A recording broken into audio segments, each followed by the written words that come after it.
Should've kicked you out. You had me wrapped around you.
Proving people wrong.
Good evening and welcome into the first edition of Golden Eagles Sports Report in 2022.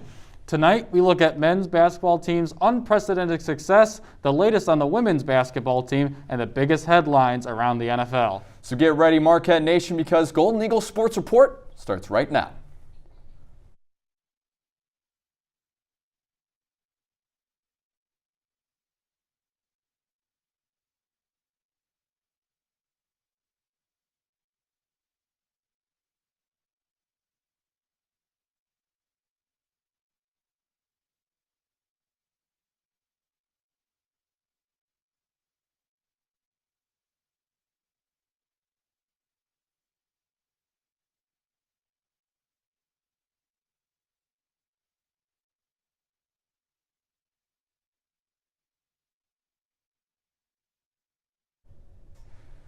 Hello everyone, I'm Tyler Peters. And I'm Jackson Gross. The men's basketball team is playing against UConn right now in Hartford as they are just trailing the Huskies by a couple points in the second half. Before leaving for Connecticut, Marquette University President Michael Lovell announced today that Marquette men's basketball head coach Shaka Smart and his wife Maya Smart have made a major gift to help black students at Marquette to cover emergency expenses. Smart said in a statement, quote, "The reality is, in higher education, we need to continue to do more and do better for students of color. We want to be part of something much larger, and we want others to join us. That's what sports are all about, and that's what coaching is all about. Trying to get our guys to be part of something much bigger than themselves." It has been a storied season for Shaka Smart's first year at head coach. From being ranked 9th in the Big East preseason coaches poll to sweeping Villanova in the regular season for the first time in 10 years, this team continues to exceed everyone's expectations, including mine.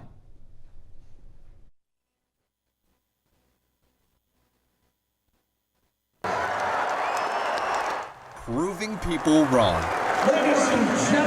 The Marquette men's basketball team is doing just that. Looking to sweep their conference foe, the Golden Eagles welcome in the number 12 Villanova Wildcats. Marquette puts its foot on the gas right from the get-go, marching out to a 20-8 lead. It might be winter, but Marquette's offense is making it rain, scoring 46 points in the first half. That's not the case coming out of the break as the Wildcats stymie the Golden Eagles offense, holding them scoreless in the first few minutes. But here comes Daryl Morcell as he drains a couple of key shots down the stretch to seal the deal for Marquette. And Daryl's like, just relax, I got it. I got this taken care of. And he went and made those plays, which is just a huge confidence builder for our team. The Golden Eagles go on to win 83-73, and this is the first time Marquette has swept Villanova in the regular season since 2011-2012. I thought our guys did a good job of being aggressive in our press early. We got some deflections. Omax did a good job of being at the point and being aggressive. And then, we knew that they were going to get some points. We just wanted to do a good job trying to make them inefficient in terms of their shooting percentage. Justin Lewis put together another solid performance, dropping 19 points, with Tyler Kolek and Daryl Morcell recording double figures as well. When we approached the game the right way, we locked in playing for each other. Then we just got the crowd behind us and, playing together as a team. I feel like we're just as good as any team in the country. Reporting from Pfizer Forum, I'm Tyler Peters, Marquette Wire Sports. We now want to welcome in sports audio producer Matt Yazel, who does a phenomenal job on that men's basketball beat. Matt, it's great to have you back on the show. Great to be back here with you, Tyler. First time in a while Yeah, for you in front of the camera. First time in a while. I think it's been almost over a year, but anyways, let's get right into it. Marquette has 6 wins over ranked opponents this season, which leads the nation. Is Shaka Smart the favorite to win Big East Coach of the Year? I certainly think he is, Tyler. I think the only other one in contention with him may be Ed Cooley with the season Providence is having leading the Big East Conference. But when you look at Shaka Smart, you mentioned in the open, picked 9th in the preseason poll, a Golden Eagles team that had 10 newcomers to the program, a completely new team.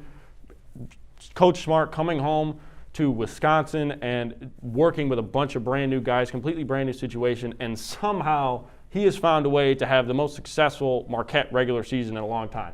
As you mentioned, most ranked wins already with multiple more opportunities coming up. I believe they're up there in quad 1 wins. They have one of the best resumes in the country despite some struggles early on in conference play. It's truly remarkable what he's done here in his first year, and we've heard nothing but positive things from his players, from the coaches he works with, and really just people around the nation looking at this Marquette team. He has reinvigorated this team and this fan base that was really kind of dragging for a little bit the last few years under Steve Wojciechowski. This just looks like a new program, and it's, again, really just energizing to see what Coach Smart has done here in his first year. You mentioned energy, and I completely agree with you. That's what Coach Smart, to me, brings to this program is that swagger, passion, and energy like you just said. So moving on, you just did a story on Justin Lewis, a great story, by the way, which you can check out at marquettewire.org.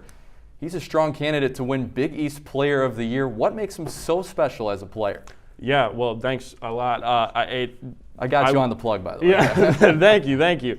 I was able to really learn a lot about Justin Lewis this week, or Sweet Lou, as some people would call him, talking to the 2 associate head coaches from last year and the guy who's really been his mentor this year, and Cody Hatt, along with a few teammates. And the biggest thing about Justin Lewis's game that people focus on in terms of his ability to win Big East Player of the Year and potentially move on to the NBA in his future, whenever that may be, is just his versatility. He wants to be a player, and he's blossoming into a player that can do it all on the court. Particularly this year, the biggest thing, the headliner, to me at least, is the three-point shooting that he's adding on to this game. Last year, we saw practically nothing out of him beyond the three-point line. This year, it was a struggle early on. We were talking about, hey, maybe you should stop shooting those threes. Maybe you should keep going inside.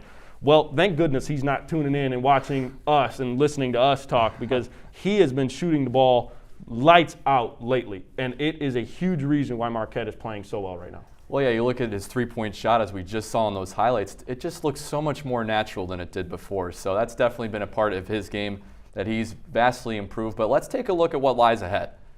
In years past, Marquette has struggled down the stretch, especially during that Wojo era. What do they need to do this season to avoid another late-season collapse? Yeah, it was a common theme among the Wojo-led teams, particularly since you and I have been on this campus the last 4 years. What really needs to happen, as we've talked about, this team has well exceeded expectations for this year. And there's still a lot of basketball to be played, Tyler. The Golden Eagles, I think I can go ahead and say it right now, they're going to make the NCAA tournament, which is something that they would have shocked a lot of people saying that earlier on this season. But you can't take your foot off the gas. Those Wojo teams would turn the ball over a lot late in the season. We haven't seen that from this team. They're just a pretty fundamentally sound team. But again, a lot of basketball to be played. They're just going to have to stay humble, stay hungry, and we'll see how Coach Smart does in his first season, the end of his first season. We will see indeed. I know they're playing UConn right now. I'm not sure if they've won or have beaten them yet, but I know they were trailing last time we checked. But anyways, Matt, great stuff as always. When we come back, the women's basketball team looks to build up their resume for the NCAA tournament. We'll discuss all of that next.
Welcome back to Golden Eagle Sports Report. Once again, I'm Tyler Peters. And I'm Jackson Gross. The Marquette women's basketball team has a lot to celebrate after this past weekend. From honoring Black History Month and breast cancer victims to beating Creighton in dramatic fashion, it's been a busy weekend for the Golden Eagles. It sure has. Kristen Parisi brings us to the action. Playing for something greater. While honoring Black History Month and breast cancer victims, the Marquette Golden Eagles welcome in the Creighton Blue Jays for another Big East matinee matchup. The game starts out slow as both teams struggle early offensively and have a hard time finding the bottom of the basket. The Golden Eagles and the Blue Jays trade scoring runs at the end of the half, but Creighton finds itself with a 5-point lead going into the break. Marquette starts to find its groove on the offensive end in the second half, with Lauren Van Clunen and Liza Carlin starting to see their shots fall. Defense kind of fueled our offense, and that was really huge for us. So, Creighton has a lot of similar actions to a lot of teams in our conference, so just being familiar with that, guarding that, and then going down and being confident attacking on offense. But right as they start to heat up, the Golden Eagles go cold offensively, while Morgan Malley goes on a 5-0 run to help the Blue Jays extend their lead heading in to the final frame. Both teams trade runs down the stretch, with Carlin spearheading Marquette's offense, scoring 6 points in the fourth quarter. Liza's been doing so well for us. I mean, she's finding her open shots. She's finishing well around the rim. Anytime that I have a chance to go down screen and get her an open shot, I'm thrilled to. I think that's the most exciting part of that backside offense. And the Golden Eagles hold on to win the game 50-47 behind Carlin's 20 points and the game-winning block. Coming in here, really understanding Marquette's fan base, I appreciate it so much. It's such a fun environment to play in. It makes me incredibly thankful every single day that I came to Marquette. Marquette is back in action on Friday as they travel to Villanova to take on the Wildcats. Villanova plays a very similar offense to Creighton, a lot of flare screens and cuts and curls and things like that. And so I think that this preparation for Creighton will help us with that. And also we've improved tremendously on that. Coach said, be confident in the fact that you can guard that. Reporting from the Al McGuire Center, I'm Kristen Parisi, Marquette Wire Sports. The women started their weekend off with a narrow victory over Providence thanks to strong performances from both Lauren Van Clunen and Jordan King. Amy Galashevsky has more from the Al McGuire Center. It's a Friday night full of celebrations and a down-to-the-wire ending for the Golden Eagles. Right from the start, it's a back-and-forth affair between Marquette and Providence. Despite notching 4 straight victories, the squad appears out of sorts against the Friars. I thought we were a little bit off just kind of the whole night in certain situations. I'm not sure we had the whole team kind of clicking at the same time. Marquette manages to find their footing heading into the half, maintaining a 5-point lead. While graduate student forward Lauren Van Clunen struggles early in the game, she pulls together a strong performance, putting up 19 points on 8 for 15 shooting. The team did a great job of finding me on different execution plays that we had, so a testament to them getting me the ball, and then I was just making my reads out of it. But it's not over yet. Providence hits 4 of its 5 final shot attempts to make it a close game late in the fourth, but Marquette still pulls away with a 61-59 victory. I think enjoying this and then getting back to work, but a testament to Providence, but we were able to finish that out, and so really good to get that win. Challenges do not stop here. Marquette has plenty of difficult Big East battles ahead. Reporting from the Al McGuire Center, Amy Galashevsky, Marquette Wire Sports. Joining us now is women's basketball beat reporter Ben Schultz to catch us up on Marquette's busy weekend. Ben, thanks for coming on the show. It's good to be back. Well, first of all, the Golden Eagles had a come-from-behind victory to beat Creighton on Sunday behind Liza Carlin's 20 points. How crucial has she been this entire season? Yes, so a couple weeks ago they took her out of the starting lineup, and then ever since she's come back, it's been about 6 games, and in those 6 games she's averaging over 13 points per game, nearly 10 rebounds a game, and over 3 assists per game. And so she's really been playing really well in those three facets of the game. She's become a go-to option offensively. And although she's struggling from three-point line, she's really money from the mid-range. And she's also playing really good defense. She's become a shot blocker, which is something that this Marquette just doesn't have. And so along with becoming that go-to player on the defense and offense, that's been very helpful.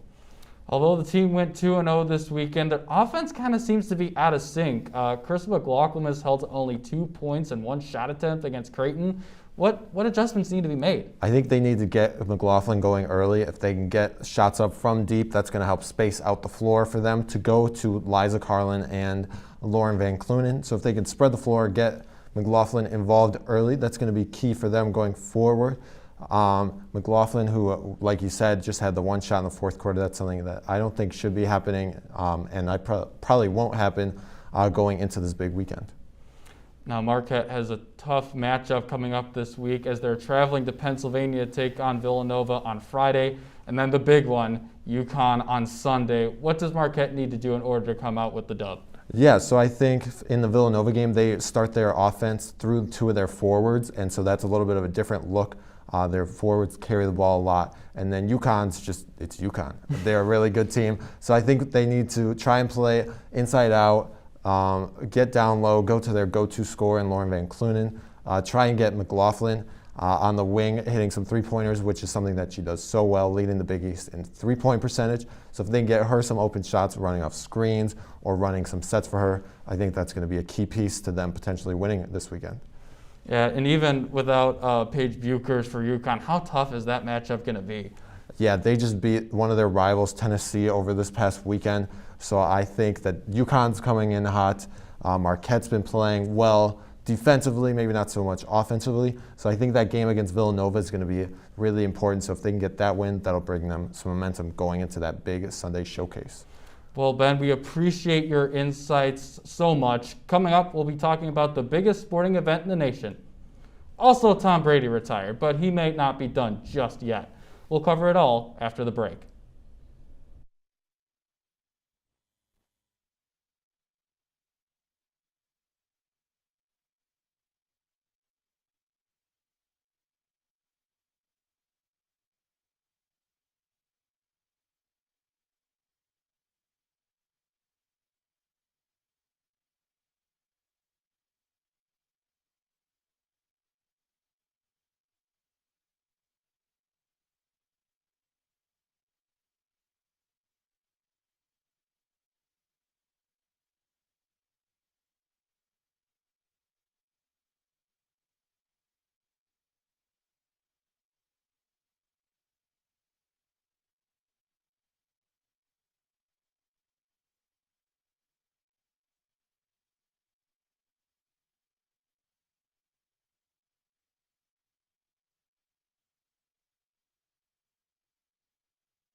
Studio 7 as we will discuss the Super Bowl, Brady's retirement, and more. Joining me on the panel tonight is Ben Schultz, Jackson Gross, and of course the staple, Matt Yazel. All right, fellas, let's get right into it. The Cincinnati Bengals and the Los Angeles Rams face off in the Super Bowl this Sunday. Who do you have winning it all? Matt, let's start with you. Well, first of all, this year's playoffs have been fantastic, and these teams played some great games.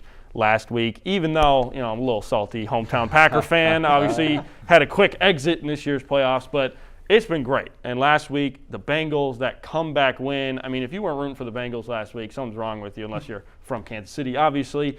And I may be rooting for the Bengals again this week, but I'm going to pick the LA Rams to win the Super Bowl this year, and it's because of a few reasons. They're playing at home. Second straight year we've had a home Super Bowl, although, Rams fans don't always show up all the way in SoFi Stadium, but they're still in the comfort of their own home and in sunshiny LA.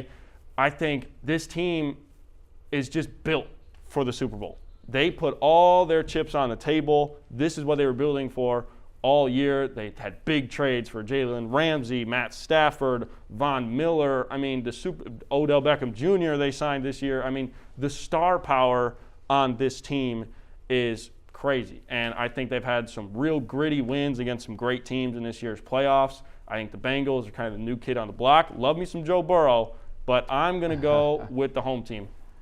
Well, I'm going to have to disagree with you, but I will say that this matchup does feel a little bit like David versus Goliath, and that the Bengals are David and the Rams being Goliath with all that talent that you just mentioned. But I have the Bengals winning the Super Bowl. How can you go against Joe Burrow because he's so cold, got ice in his veins? The man is so cool under pressure. I mean, this guy has it all. How can you not root for the Bengals? I'm sure you would. You obviously said you want to root for them, but I'm going to go with the Bengals. I think him and Jamar Chase are going to have a big game.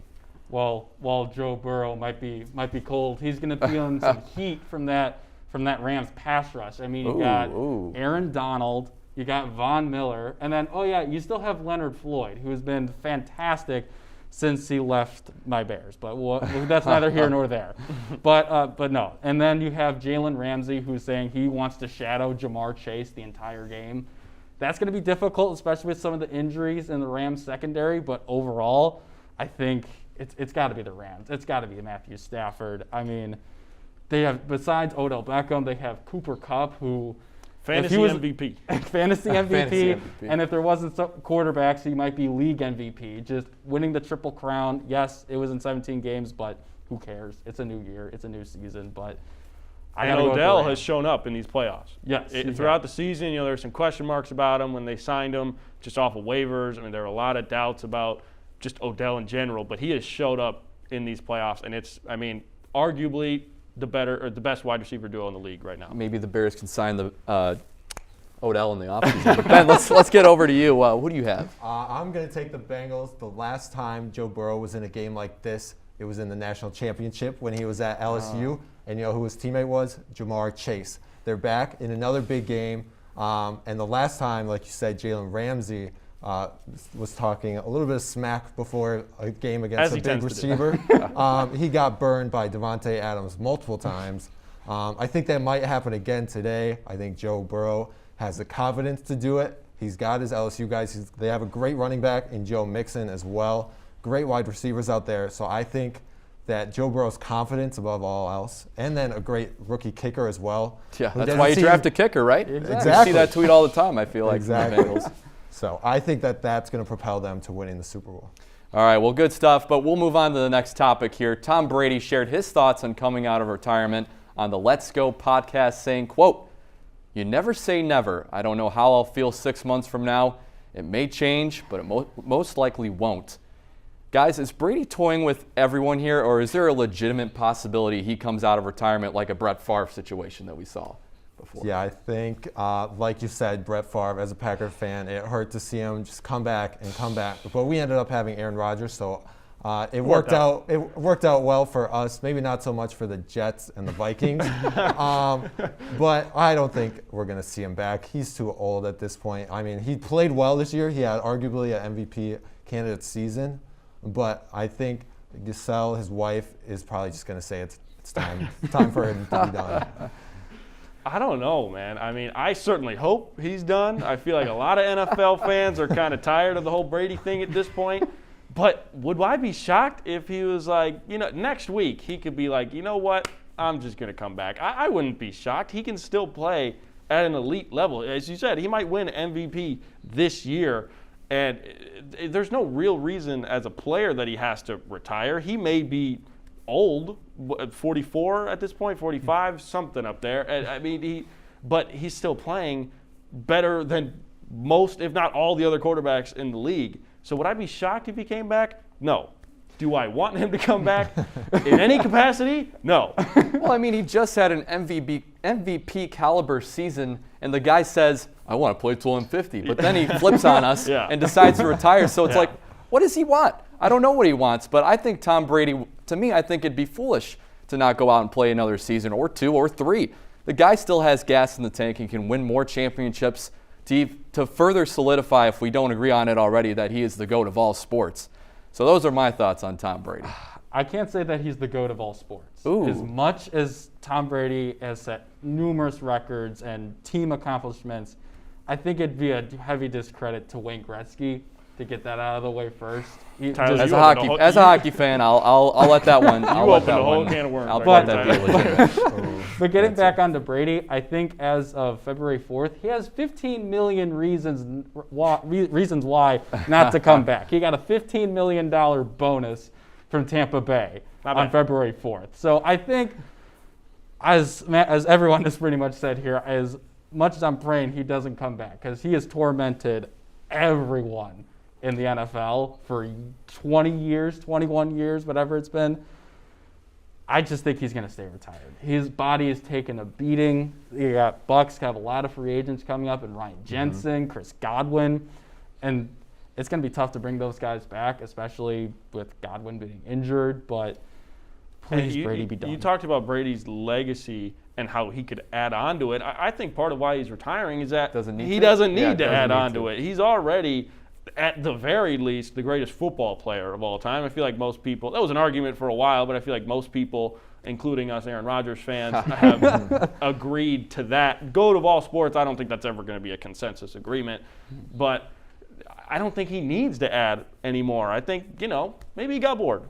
Maybe he did get bored. It'll be interesting, though, to see who replaces him as the quarterback for the Bucs. Obviously, in the NFC, you look around the league, what quarterbacks are there outside of Aaron Rodgers if he stays, and maybe Justin Fields if he ends up being an elite quarterback?